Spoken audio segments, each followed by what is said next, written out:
Heavy fighting continues for the 8th day as Turkey presses on with its military operation against Kurdish fighters in northeastern Syria. Despite the sanctions, the Turkish president had vowed to continue the offensive in Syria till Ankara completes the formation of the safe zone along Syria's border with Iraq.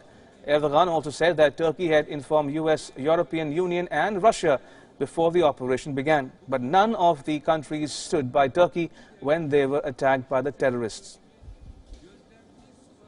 Actually, right after the Euphrates Shield, we reached out to our allies and we wanted to discuss Raqqa, Deir ez-Zor, and we wanted to liberate other areas held by Daesh.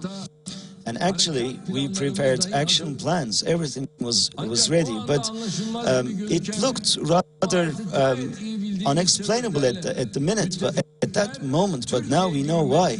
Our allies decided to side not with Turkey, a legitimate ally, but with a terrorist organization such as PYD and YPG, and still they are siding with them.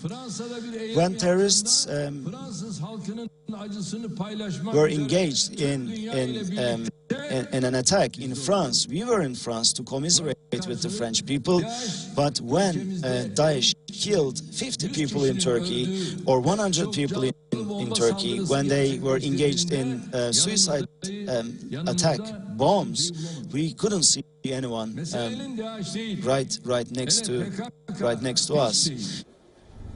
Now, Erdogan had even promised that he will never declare a ceasefire in northern Syria. He also said that he was not worried about the US sanctions and he will not negotiate with the Kurdish forces. Turkey's National Defense Ministry has now said that its forces have killed a total of 637 People's Protection Units and Kurdish Workers' Party terrorists as a part of the operation. Meanwhile, the Russian president has invited his Turkish counterpart to Moscow to discuss the Syria conflict. The Kremlin said that Erdogan has accepted his invitation. Now, this comes hours after Russian forces moved in to fill the void left by the US pullout at the Turkey-Syria border. The United Nations Security Council will be meeting today to discuss Turkey's military operation. This is the second such session in a week.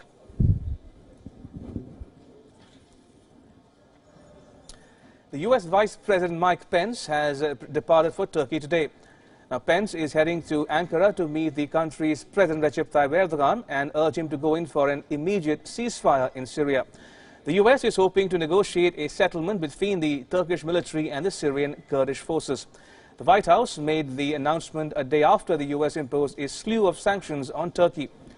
Pence will be heading a US delegation that includes Foreign Minister Mike Pompeo, National Security Advisor Robert O'Brien, and Special Envoy for Syria Jim Jeffrey. Meanwhile, the US president continued to defend the withdrawal of US troops from northern Syria.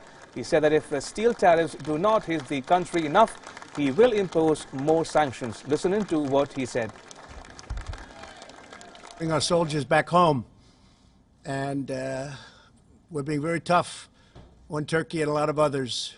They have to maintain their own properties now. They have to maintain peace and safety, and we'll see what happens. The delegation, we're asking for a ceasefire.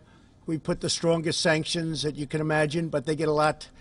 We have a lot in store if they don't have an impact, including massive tariffs on steel. They ship a lot of steel to the United States. They make a lot of money shipping steel. They won't be making so much money.